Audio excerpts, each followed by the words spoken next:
Hey there, creepy peeps, and welcome to another new movie review. Today we are going to be talking about A Quiet Place. Really quick though, before I get into that, I want to say a quick thank you to my creepy patron peeps for your support of my channel. Thank you so much. And a very special thank you to new creepy patron peep Dave. Thank you so much for joining the ranks of the great creepy patron peeps. If you want to find out the perks to being a patron of mine, you can follow that link in the description. Directed and co-written by John Krasinski and starring John Krasinski and Emily Blunt, A Quiet Place is about a family who is forced to live in silence while hiding from creatures that hunt by sound. I will just say I am gonna drop a few spoilers along the way. This isn't gonna be a spoiler-free review like most of my new movie reviews are, so I'm getting it out at the beginning of the video. So just be warned. Yeah, I loved the movie. I thought it was so good. So as you can expect, the movie is pretty quiet. So because there's not a lot of extra sounds going on, you're able to kind of, obviously thanks to the sound design team on this movie, you're able to hear all these little other sounds that you don't normally hear in movies, like people picking things up and just like feet padding across the floor really quietly, and all these little things that you don't normally hear in movies you can hear now, because all the other all the like sounds of people talking, music playing, things like that are not happening. So I thought, one, that was really well done in terms of sound design, and two, it really aided in creating tension for the movie. So because you don't have all these extra sounds going on, it just makes you even more aware, and I felt like the whole movie I was listening out like for the creatures and things like that. And it really like gives you a sense of how these characters are living. You can only imagine, you know, even though they do, you know, play board games and do have a little bit of fun and things like that, they're obviously constantly living in fear because of these creatures, and I think the lack of sound really helps put you in the position of these characters and you can really understand them. And then we have the oldest daughter in the family, who is, actually I want to say who it's played by because she was really good. Played by Millicent Simmons, who is deaf in real life, but also her character is deaf in the movie. And that adds just another like layer of danger and just another obstacle that this character and this family has to deal with. She can't hear the creatures if they happen to be coming. She doesn't notice like kind of like the telltale signs of when a creature is nearby. I won't give away specific scenes on this, but there are some really good, like just scary, intense scenes where there are kind of creatures nearby and this character doesn't know, and it's just ugh. Like, that just sounds like that situation that they created with like this deaf character in this situation is just like a nightmare situation.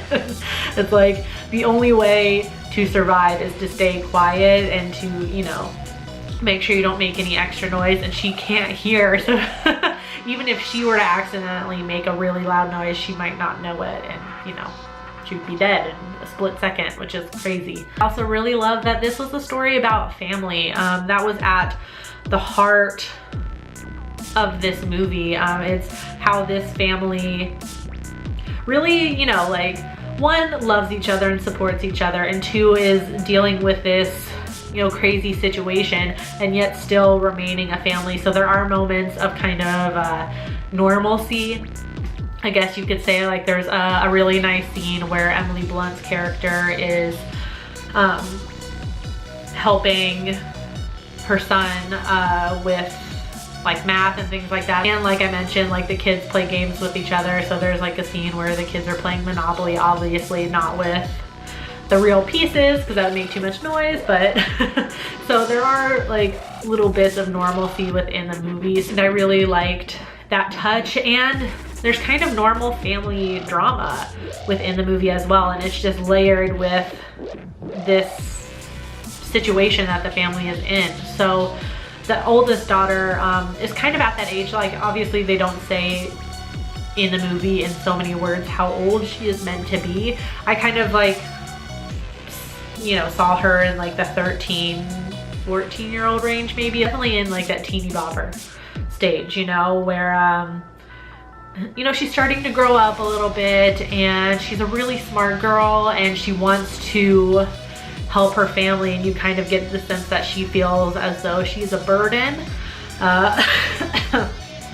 Like her family has to put forth extra effort to keep her safe and protect her because of her disability. So she really wants to help out, and this causes her to kind of clash heads with her father, because obviously he kind of ends up taking on this sterner role because he's just trying to keep his family safe, and that sometimes means having, you know, lay down the law, like, you can't do this, you can't do this, just do as I say, you know, because he's doing it out of love, but to to somebody who's like 13 years old, that's like, you know, it's just, you know, it's your typical like teenage don't tell me what to do dad sort of thing. Normal like drama and conflict between a teenage girl and her dad is layered on top of this obviously not normal situation of creatures that hunt by sound. Speaking of the characters, I guess the performances were awesome. Obviously John Krasinski did a good job. I won't go into too much detail on that because I'm a huge fan of his and completely biased. Millicent Simmons, who I mentioned, who plays the eldest daughter and is deaf in the movie and in real life, did an amazing job as well. And then Emily Blunt just fucking knocked it out of a park, man. I feel like it was definitely interesting because I feel like you would think that the daughter would be the one that gets in the most dangerous situations because of her disability. So you would think that that would cause more problems and she would kind of end up being the one in danger most of the time, but it's actually the mom who does. It's actually Emily Blunt's character, which is really interesting. So she has to do a lot, man. Like, not only is she like taking care of her family and trying to, like, you know, like keep some normalcy and raise her family, but you know, when her husband is away like getting food and things like that, she's gotta also keep all the kids at home safe, and then it just adds on another layer with the fact that she gets pregnant, which is definitely not a spoiler because you see it in the trailer.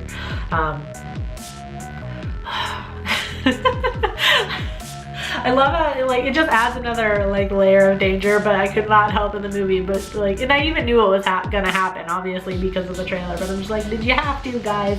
Did you really have to? You know, you couldn't use a condom, like come on, like why would you do that? It's so irresponsible. All right, so one of the hugest scenes in the movie is when Emily Blunt's character goes into labor, and obviously that's not something that is easily done when there are creatures roaming about that hunt by sound. And giving birth, not that I would know personally, is a super intense and painful experience. But I think she did an amazing job, and you could just like, I don't know, you could just like feel the fear and the pain like radiating off of her in this movie. Like, I can't, like, I could just go on and on forever. She did an amazing job. All right, and the last thing I'm really gonna talk about, and this is the last spoilery bit here, I will just say probably my favorite part of the movie is it kind of had an It Comes at Night feel. Before anybody freaks out, you know, because I know a lot of you guys out there didn't like It Comes at Night. The only way it really relates is you don't know anything about the situation that the family is in. Like, you see a few headlines, you know, like when they're getting supplies in the deserted town and things like that, nearby town. You see a few headlines. Yeah, obviously it's very apocalyptic. Like, you understand that a lot of people are dead because of these creatures, but you don't understand, or but you never find out where the creatures came from, how they got here, why they're here, that sort of thing. Like, you never learn any of that, but that's okay. Like, there wasn't a single moment in the movie where I kind of stopped and was thinking, you know what this is missing? It's missing an explanation on these creatures. Like, why are they here? Why are they doing this? I didn't feel a need for it at all. And I don't think it needs explanation really. Like, it's pretty straightforward. Like, there are these huge and fast creatures and they're blind and they hunt by sound, and that's all you need to know. This only being Krasinski's second feature film debut and his first horror feature debut, that's amazing, especially for somebody who in interviews has admitted himself that he did not grow up watching horror movies. He, like, as he was growing up, he didn't see a single horror movie. I did see he was on the Graham Norton show. I think the guy's name is Graham Norton. Whatever, it's a UK show. Hopefully I got the name right. He said that he obviously did, start watching horror movies prior to his work on the movie, but yeah, for somebody who like didn't grow up watching horror and didn't have any influence from horror in that way at a young age, like, he made a kick-ass movie. It's awesome. So if you were thinking about seeing it and haven't checked it out yet, I highly, highly recommend that you do. So, is A Quiet Place worth it? Hell fucking yes it is. I'm giving it a 5 out of 5. I loved it. On IMDb it has an 8.3 out of 10. Rotten Tomatoes, it has a 96% critic score and an 89% audience score. And Roger Ebert gives it a 3.5 out of 4. So, go watch it. Anyway, so if you've seen A Quiet Place, let me know in the comment section down below what you thought about it. As always, you can find me at my blog at nightmaremaven.com, on morbidlybeautiful.com as a contributing writer, and on their YouTube channel as a contributing host. You can also find me at patreon.com/nightmaremaven if you want to check that out and support the channel. I do hope you enjoyed this video. If you did, please give it a thumbs up. Subscribe if you're new here and become a Creepy Peep today. I post videos Monday through Friday. Thank you so much for watching, and until next time, stay strange. Bye!